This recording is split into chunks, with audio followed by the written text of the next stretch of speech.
Lance Mechanics here today, and if you're new to the channel, I talk about things that happen in the automotive industry, mostly the dealership, because I spent more time there than the private garages. So today we're going to talk about being forced to do jobs you never looked at. And in a flat rate environment, this is huge. This is, it can ruin your week. It can cause so much stress for a mechanic. It's unbelievable. So to give you an example, technicians are known for getting out of other jobs, or jobs in general. If they don't want it, they'll call in sick. They'll purposely sabotage a job so they never get it again. I've seen it time and time again. And what happens is you got a service manager who's losing their crap. I don't blame them. Service visors freaking out. They got to put a job that this technician didn't want to do or sabotaged on someone else. And in a flat rate environment, that is just not fair. It's wrong. And it screws over the technician who gets assigned to it. And what do?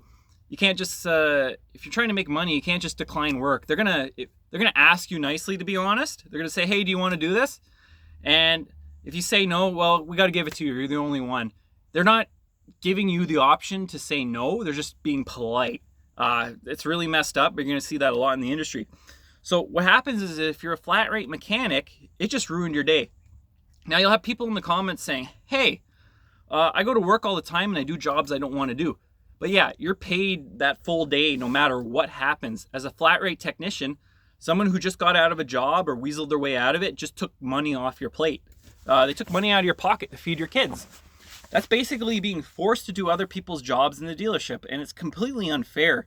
You see it time and time again. There's technicians who wouldn't touch sunroofs or floor harnesses or any type of no-start diagnostics. They absolutely hate it. They'd find ways out of it. One of the ways I've seen in the past is, I learned this from the first mechanic. I liked him. He's a good, smart guy, but he knew how to play the system. Recalls came in, he'd purposely take 10 times the amount of time it took to do it. And I remember him saying, I'll take a pay cut the first day, and they'll never sign that to me again, and I'll never have to deal with it. And that's very common in the industry. They purposely sabotage themselves for one day, and they'll do better than everybody else, because when a recall comes out, everybody's bombarded with recalls, and the dealership is not going to give the guy who just lost the dealership like $1,000 for that day. They're not going to give him that recall because now they know the history of it on him. They're going to dispense it to everybody else. And that's how these techs avoid jobs, or they throw a hissy fit to the service manager. Like if you have a high production mechanic, oh, I don't want to touch that. I'm making you too much money. And they may agree. There's a lot of favoritism in the industry.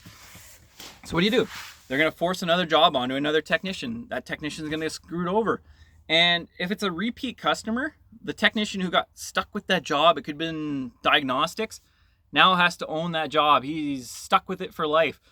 I'm not sure if anybody in the comments as a customer has dealt with this, but imagine you're dealing with a mechanic for a month and then all of a sudden the mechanic changes. Like, what would you think? You're like, oh, okay, they put a better mechanic on it. It's like, no, the chances are that other mechanic weaseled his way out of the job most of the time. Yeah, I could talk about this forever. So if this happened to anybody in the comments, post your experience. Customers, I know what you're going to say. Like, hey, I work 9 to 5. I do this in my real life. Well, when you're flat rate, everything affects how much you make. And this is completely different. This actually is detrimental to the person who gets it. So have a great day. This is Lance Mechanics. Take care.